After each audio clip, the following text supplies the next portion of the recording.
أعوذ بالله من الشيطان الرجيم بسم الله الرحمن الرحيم ولا تقولوا لمن يقتل في سبيل الله أموات بل أحياء ولكن لا تشعرون اما وایي هغه چا باره کې چې ووژلی شي د الله په لاره کې چې دا مړه دي بلکې دا ژوندي دي لیکن تاسو نه پوهېږئ د دوی په ژوند باندې. پرون دا خبره شوې وه چې د شهداو حیات او ژوند برزخي دا معلوم شو په عبارت النص سره د دې آیت نه، او د انبیاو علیهم السلام د هغوی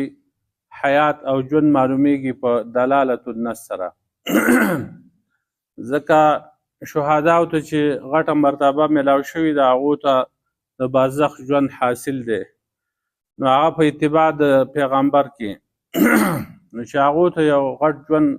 میلاو شوی دی نو په خپله پیغمبرانو ته خامخا د هغو نه اعلی او ارفع چې کوم دی ژوند میلاویږي. په دنیا کې الله رب العالمین د هر انسان دپاره مرګ مقرر کړی دی. دا یو عام قاعده ده، د عامو انسانانو نه علاوه انبیا او شهدا دا ټول په دې کې داخل دي. نو مرګ چې دی هغه به په پیغمبرانو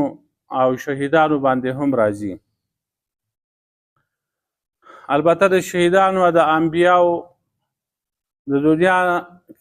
نه چې کله دوی لاړ شي او دوی ته وروستو کوم حیات حاصلیږي نو دا د نورو خلقو په مقابله کې ډیر اعلی عمده ارفع ژوند دی. د نورو انسانانو عادتا د جسم ټول اعضا یا بعضې اجزا چې کوم دی هغه خاوري وخوري او بغیر د لکلمې نه ټول خاوري کیږي. صرف لکلمې چې کوم دی هغه پاتې کیږي، پر ورځ د قیامت به بیا دې ته نور اجزا راجمع کیږي او دا انسان به الله پاک بیا پورته کوي، لکه روایت صحیح روایت کې راغلی دی. نو په دې کې افراط او تفریط نه دی پکاره. بعضې خلکو د غلط فهمۍ د وجې نه یا د ډېر محبت او عقیدت د وجې نه د پیغمبرانو علیهم السلام د دنیا د مرګ نه انکار کړی او کوم کسان چې هغو ته مړه وي نو وایي دا بې ادبه دي، ګوستاخه دي. نو دغسې نه ده. مفتی سعید احمد پالنپوري رحمت الله علیه هغه د دارالعلوم دیوبند محدث و شیخ الحدیث و بلکل وفات شوی دی، د هغه یو شرح ده د بخاري تحفة القاري، نو 7 نمبر جلد صفحه 198 کې هغه لیکلي دي چې د مولانا قاسم نانوتوي رحمت الله علیه چې هغه د دارالعلوم دیوبند بانی و او د مولانا حسین احمد بدني رحمت الله علیه د هغوی خیال دا و چې د مرګ نه وروستو د پیغمبرانو دا ژوند چې دی نه دا د دنیا د ژوند په شانتې دی. او مفتی کفایت الله رحمت الله علیه د دغه پیغمبرانو ژوند چې کوم دی هغه برزخي ژوند منه.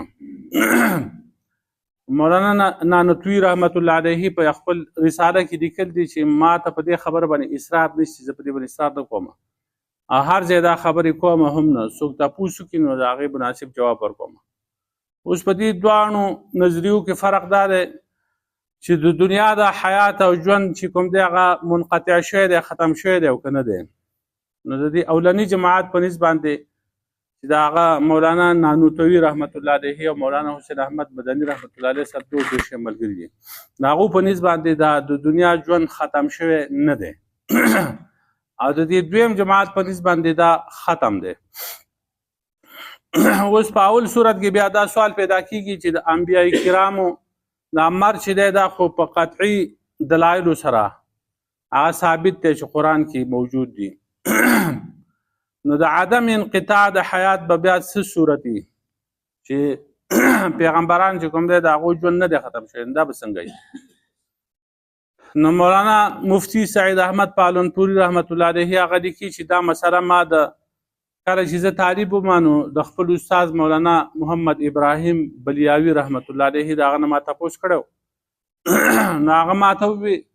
په هغه وخت کې خلکو به لاټین استعمالو وایي چې د لاټین د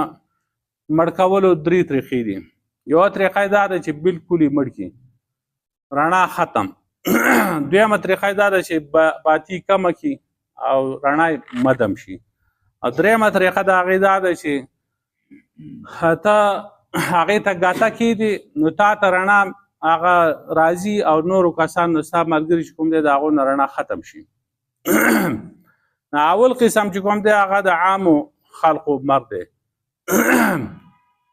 لکه چې دا لاټین بالکل ختم کړي نو عام خلق چې کوم دی هغه بالکل د هغو حیات ختم شي. دویم قسم چې کوم دی هغه د شهیدانو دی چې هغه مدم شي. او دریم قسم چې کوم دی هغه چې ګاته ورته کېدي هغه دغه په خپل ځای باندې وي. په دې دویم صورت کې هم دا رڼا چې کوم دی چې هغه کوي نو مړ نه وي لاټین مړ نه وي رڼا کوي نو دا د شهیدانو ژوند دی. او دا دریم قسم چې کوم دی چې هغه ګاته ورته کېدي هغه د دې نورو خلکو نه رڼا هغه ختمه شي او تا ته رڼا کوي نو دا د پیغمبرانو هغه ژوند دی. نو د انبیاء کرامو ما ورته وی چې انبیاء کرام چې کوم دي هغه د مرګ نه وروسته چې په بهادهي هغه د هغو حیات باقي دی نو څنګه دی نو هغه وفرمایل دی مولانا ابراهیم بلیاوي رحمت الله دی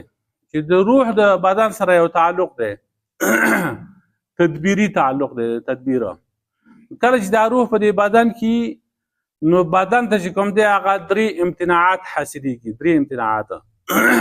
یو دا دی چې دا بدن چې کوم دی چې روح پکې نو دی خرابېږي ده امتناع تخریب خرابېږي نه. دویم امتناع تزویج چې بدن کې روح وي نو دی ژوندی نو د بیبي چې کوم دغه څوک په نکاح باندې نشي اخیستی. دریم دا د امتناع توریث چې روح په بدن کې دننه نو دی ژوندی دی چې ژوندی دی نو د نه میراث څوک نشي وړی. نو دا د هغه اولني فرقې چې کوم دی د اولني جماعت د هغې لپاره هغه دلیل وي. دا دلایل کمزوري دي. د پیغمبرانو مرګ چې دی هغه په قطعي دلایلو سره ثابت دی لکه څنګه چې دا مفتي صاحب وفرمایله او په هغې باندې اوس موږ دا ذکر کوو. پاتې شو دا 3 خبرې چې پیغمبران چې کوم دی هغو بدن نه خرابېږي. هغه د دې وجې نه دي چې هغه د دنیا په ژوند باندې ژوندي دي. انا اعوذ بالله منها شرطه په جیل کې دي چې دغه ښځه د هغه بیبي څوک په نکاح نشي اخیستی بیا به راځي بیا هم دنیا ته نه راځي. هغه د دې وجې نه چې سورت احزاب کې الله پاک فرمایي و ازواجه امهاتهم د پیغمبر بیبیانې چې کوم دي د دې امت میندې دي مور سره خو نکاح نه کېږي نه دغه دلیل د وجې نه د هغه سره نکاح نه کېږي. او دویم دا چې هغه خرابېږي نه د هغو بدن خرابېږي نه نو بدن یې ځکه نه خرابېږي چې د هغې دپاره دلیل دی که نبي علیه السلام فرمایي چې ان الله حرم على الارض ان تاكل اجساد الانبیاء. الله پاک په دې ځمکه باندې حرام کړي چې د پیغمبرانو دا جسمونه اخري. نو د دغه نس د وجې نه چې کوم دی هغه د پیغمبرانو جسمونه محفوظ دي او ځمکه هغه نشي خوړی. پاتې شو د میراث خبره نو میراث هم چې کوم دی د هغو ځکه نه تقسیمېږي د دې وجې نه چې ژوندي دي خو د دې وجې نه تقسیمېږي چې نبي علیه السلام فرمایي چې نحن معشر الانبیاء لا نرثو ولا نورثو ما ترکنا صدقتنا. موږ د پیغمبرانو ډله چې یو نو موږ نه میراث پرېږدو او نه چې کوم دی زموږ نه څوک میراث وړی شي نه موږ د بل چا نه میراث وړو نورثو ولا نورثو او نه زموږ نه څوک میراث وړی شي لا نرثو ولا نورثو. کوم شی چې موږ پرېږدو نو هغه صدقه وي. نو اوس پیغمبران چې کوم دي هغه ټول پیغمبران په هغو باندې طبعي مرګ راغل دی. مرګ دا دی چې دا روح د بدن نه وځي نو چې د بدن نه دا روح وځي سړی مړ شي. نو مخکې سورت بقره کې نږدې لاړه 132-33 نمبر آیات کې ام کنتم شهداء اذ حضر یعقوب الموت. آیا تاسو حاضر وئ کله چې حاضر شو یعقوب علیه السلام ته مرګ پته ولګېده چې یعقوب علیه السلام ته چې کوم دی هغه مرګ راغلی و. دویم دلیل دا دی فلما قضینا علیه الموت ما دلهم علی موته الا دابة الارض. تاكل من ساته فلما خر تبينت الجن ان لو كانوا يعلمون الغيب ما لبثوا في العذاب المهين. الله پاک فرمایي کله چې موږ فیصله وکړه په سليمان عليه السلام باندې د مرګ نو خبر ورنکړه د هغه په مرګ باندې مگر وینو چې د هغه امسای وخوړه کله چې هغه ارتاو شو نو پیریان ته پته ولګېده چې دی خو وفات شوی یو کال شوی دی چې د شیشې په مکان کې ولاړ و موږ ته پته نه وه چې دی وفات دی نو دوی ارمان دی چې موږ خبر وې په غیبه باندې نو موږ به په دې عذاب مهین کې په سپکونکي عذاب کې نه پاتې شو ځکه چې سلیمان علیه السلام په هغو باندې کارونه کوله د دې نه پته ولګېده چې په سلیمان علیه السلام باندې مرګ راغلی و فلما قضینا علیه الموت کله چې موږ په هغه باندې فیصله د مرګ وکړه. دریم دلیل دا دی چې آل عمران سورة آل عمران سورة رعد سورة انبیاء سورة زمر په دې کې راځي وما محمد الا رسول قد خلت من قبله الرسل نه دی پیغمبر محمد رسول الله صلی الله علیه وسلم مگر پیغمبر دی مخکې د دې نه ډېر پیغمبران هغه تللي دي افا ان مات او قتل آیا که دی مړ شي یا ووجلی شي انقلبتم علی عقابکم نو تاسو به واپس کیږئ په خپلو پوندو باندې څوک چې په خپلو پوندو باندې واپس شو نو دی الله پاک ته هیڅ شي ضرر نشي رسولی وسيجزي الله الشاکرین او زر د چې الله پاک بدله ورکړي شکرګزارو خلقو ته وما كان لنفس ان تموت الا باذن الله کتابا مؤجلا او یو نفس لپاره مناسب نه دي چې هغه مړ شي مګر د الله په اډر باندې د الله په حکم باندې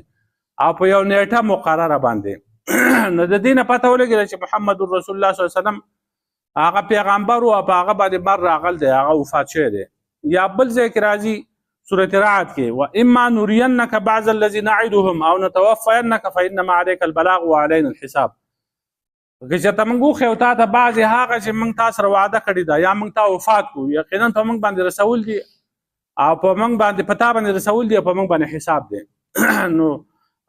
او نتوفینک یا موږ تا وفات کړو نو د دې نه پته دا لګي چې پیغمبر پاک صلی الله علیه وسلم هغه وفات کیږي. بل ځای راځي سورة انبیاء کې وما جعلنا لبشر من قبلك الخلد او موږ نه ده ګرځولي د یو انسان دپاره ستا نه مخکې هغه همیشګري افا ان مت فهم الخالدون آیا که ته مړ شي نو دوی به همیشه کل نفس ذائقة الموت هر نفس چې کوم دی سکون کې د مرګ دی ونبلوکم بالشر والخیر فتنه او موږ امتحان کوو په تاسو باندې د شر او د خیر او فتنه دپاره د امتحان و الینا ترجعون او تاسو به موږ ته واپس کړی شئ نو دلته وایي چې د انسان دپاره همیشګري نشته نو که ته مړ شي نو دو خو ژوندي نه پاتې کېږي همیشه. یا سورة زمر کې راځي انک میت و انهم میتون یقینا ته ای پیغمبر صلی الله علیه وسلم وفات کېدونکی و انهم میتون او یقینا دوی وفات کېدونکي دي دا خو قرآن آیاتونه اوس احادیثو له راشئ. عایشه رضی الله عنها فرمایي کله چې نبی علیه السلام وفات شو نو ابوبکر صدیق رضی الله عنه په خپل پټي کې په خپل پټیو او کور یې هلته سنحه د هغې نوم و هلته نو راغی تر دې چې جومات ته داخل شو نو خلقو سره خبرې ونه کړې تر دې چې راغی د عایشې رضی الله عنها خواله نو د نبي علیه السلام قصې وکړو او نبي علیه السلام چې کوم دی په هغه باندې یو سازت پروت و نو د هغه مخ نه هغه سازت لرې کړه او بیا پرې راپرېوته بیا ښکل کړه فقبله وبکا بیا یې وژړل ثم قال بأبي انت وامي په تا دې زما مور و پلار قرباني والله لا يجمع الله عليك موتتين زما دې په الله قسم په تا باندې الله پاک دوه مرګونه نه جمع کوي هر هغه مرګ چې تا ته لیکلی شوی فقط بوتها په هغې باندې ته وفات شوې مړ شوې. نو دلته ابوبکر صدیق رضی الله عنه ووي اما الموتة التي كتبت عليك فقد متها کوم مرګ چې ستا دپاره مقرر شوی نو په هغه مرګ باندې په هغه موت باندې ته وفات شوې. یا بل روایت کې راځي چې ابوبکر صدیق رضی الله عنه راغی عمر ابن خطاب رضی الله عنه هغه خلکو سره خبرې کولې فقال اجلس نو ابوبکر صدیق رضی الله عنه ته کېنه ای عمره نو عمر رضی الله عنه نه کېناسته نو فاقبل الناس الیه نو خلکو چې کوم دی عمر رضی الله عنه پرېښوده ابوبکر صدیق رضی الله عنه ته مخ کړ نو ابوبکر صدیق رضی الله عنه وفرمایل اما بعد فمن كان منكم يعبد محمدا صلى الله عليه وسلم فإن محمدا قد مات اما بعد شاه چې د محمد رسول الله صلی الله علیه وسلم هغه عبادت کو نو یقینا محمد رسول الله صلی الله علیه وسلم وفات شوی دی. ومن کان منکم یعبد الله فإن الله حی لا يموت. او چا چې عبادت د الله پاک کو نو یقینا الله پاک ژوند دی، هغه وفات کیږي نه مري نه. و بیا وی وما محمد الا رسول قد خلت من قبله الرسل افإن مات او قتل انقلبتم على اعقابكم. دا آیت ولسه. وقال والله لك ان الناس لم يعلموا ان الله انزل هذه الايه حتى تلاها ابو بکر. راوی وی په الله دې زما قسم چې گویا کې خلق وی چې دا آیت شرط د سره نازل شوی نه دی په قران کې. دا اوس ابو بکر صدیق رضی الله عنه ولوسته چې اوس نازل شو. نو خلق اوریدل، نو خلق چې دا واورید نو خلق بیا دا آیت په مخه تلاوت کوو. نو زهری راوی وی چې سعید ابن مسیب مال خبر راکړل چې عمر رضی الله عنه وی والله ما هو الا ان سمعت ابا بکر تلاها فعقرت. زما دې په الله قسم دا آیت چې ما د ابو بکر صدیق رضی الله عنه د خلینو واورید نو بس دا ارتا پړتا شوم او دا خپوز ټینګ نکړم ارتاویدم زمکه ته چې کوم دا ارتاویدم حتی سمعته تلاها تر دې چې ما دا غنه دا واورید هغه دا تلاوت کو. علمت ان النبي صلی الله علیه وسلم قد مات. زه پوه شوم چې نبی علیہ السلام چې کوم دی هغه وفات شوی دی. دا حدیث دلیل دی په دې خبره باندې چې محمد رسول الله صلی الله علیه وسلم هغه وفات شوی دی، مرګ په دنیا راغل دی. بل روایت کې راځي عبد الله بن عباس رضی الله عنه فرمایي چې ان النبي صلی الله علیه وسلم كان يقول اعوذ بعزتك الذي لا اله الا انت الذي لا يموت والجن والانس يموتون. زما ز پناه غواړم د الله په الله ستا په عزت سره هغه ذات ته چې نشته لایق د عبادت مگر ته او لا يموت مرینا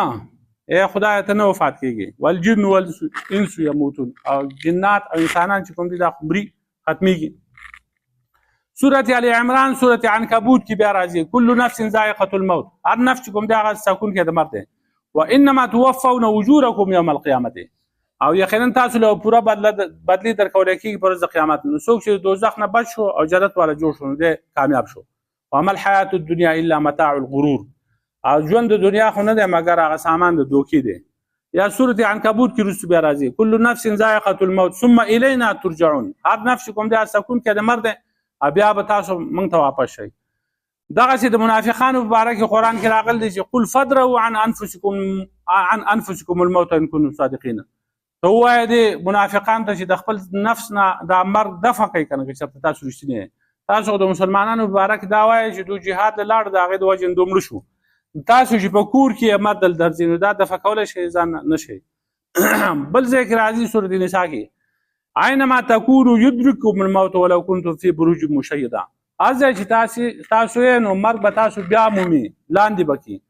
اگر چې تاسو په پخو او مضبوطو قلاګانو کې ولې نه.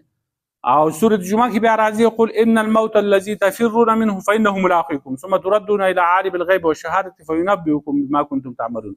تو وایا هغه مرګ چې د هغې نه تاسو تښتئ نو دا مرګ به تاسو سره میلاویږي، ملاقات به کیږي ستا او د دې مرګ. بیا به تاسو واپس کیږئ هغه عالم الغیب و شهادت هغه ذات ته چې هغه په غیب او په ښکاره باندې پوهه دی نو هغه به تاسو خبرې په هغه اعمالو باندې تاسو کوئ. بل ځای کې راځي سورة منافقون کې ولا يؤخر الله نفسا اذا جاء اجلها والله خبير بما تعملون. او نرسو که الله پاک د یو نفس نه مرګ عجل کله چې د هغه عجل راشي الله پاک په هغه اعمالو باندې تاسو کوئ هغه خبردار دی. نو دا ټول آیاتونه په دې باندې دلیل دی چې په پیغمبرانو په شهداو باندې په عامو انسانانو باندې بلکې په ټول جاندارو باندې هغه مرګ راځي. سورة بقره سورة ال عمران کې ولا تقولوا لمن يقتل في سبيل الله اموات بل احياء ولكن لا تشعرون. مو هغه چاته چې هغه د الله په لاره کې وجل شي دا مړ دي بلکې دا ژوند دي لیکن تاسو پوهیږئ نه. نو د دې آیاتونو دا معلومه شو چې د شهداو او په پیغمبرانو باندې چې کوم د دنیا مرګ واقع شوی دی د هغې نه وروسته دوی ته یو خاص قسم حیات او ژوند حاصل دی خو د هغې په کیفیت باندې دا بندګان نه پوهېږي. نو قرآن او سنت کې چې کوم راغل دي په هغې به موږ ایمان لرو هغه به موږ قبلو. کومه خبره چې زموږ په سمج کې نه راځي نو هغه به خدای ته حواله کوو. نو د دې مطلب دا نه دی چې کوم کسان چې مړه شو نو دا ژوندي دي د دنیا مرګ پرې نه راغلی د دنیا مرګ پرې راغلی دی خو دوی ته وروستو بل یو مرګ چې کوم دی بل یو حیات هغه حاصل دی هغه حیات چې کوم دی هغه په هغې باندې موږ نه پوهېږو بل ځای لکه سورة آل عمران کې بیا رسو راځي ولا تحسبن الذين قتلوا في سبيل الله امواتا دا آیتونه پرونه موږ ویلو ګمان مه کوئ په هغه کسانو باندې چې هغه ووژلی شي د الله په لاره کې د بړو بل احیاء عند ربهم یرزقون بلکې دوی ژوندي دي او د رب په نسبت باندې دوی ته رزق میلاویږي فرحین بما آتاهم الله من فضله دوی خوشحاله دي په هغه نعمتونو باندې چې الله پاک دوی له ورکړي د خپل فضل نه او دوی خوشحالېږي په هغه کسانو باندې چې د دوی سره نه دي میلاو شوي وروستو پاتې شوي دي چې په دوی باندې نه یره شته ولا هم یحزنون نه به دوی غمجن یستبشرون بنعمة من الله وفضل دوی خوشحالېږي په هغه نعمت د الله د طرف نه په فضل باندې وان الله لا یضيع اجر المؤمنین الله پاک نه ضایع کوي اجر د مؤمنانو نو د دې ټولو نه دا معلومه شوه چې د مرګ نه چې کوم دی تېښته نشته مرګ هغه راتلونکی دی د مرګ نه وروستو بیا چې کوم دی شهیدانو ته پیغمبرانو ته هغه رزق هم میلاویږي مختلف نعمتونه هغو ته میلاویږي لیکن د هغې کیفیت هغه موږ ته نه دی معلومه بعضې حضرات وایي چې د شهیدانو ته برزخي حیات چې کوم دی چې هغه دا مسله بیانوي نو دوی وایي چې د دوی د اجسام چې کوم دی هغه هم د انبیای کرامو د اجسامو په شانتې سلامت او محفوظ دي او بعضې وایي چې د پیغمبرانو په باره کې چې کوم دی هغه خو نس راغلی دی چې د پیغمبرانو هغه وجودونه هغه خاورې نشي خوړی خو د شهیدانو په باره کې دغه څه نشته په احادیثو کې حدیث داسې حدیث نه دی راغلی چې د شهیدانو د جسمونه د خاورې نه خوري داسې دغه نشته واقعات دي واقعات بیان شوي دي ډېر شی واقعات دي دغه باره کې په هغې کې مشهور واقعات چې کوم دی هغه عمرو بن جموح رضی الله عنه او دغه شانتې عبدالله بن عمر انصاري رضی الله تعالی عنه چې د هغوی قبرونه دوی شهیدان شوي په احد کې قبرونه بیا نړېدلي وو 6 کاله وروستو یې هغه ولټول بلکل صحیح سالم و تر و تازه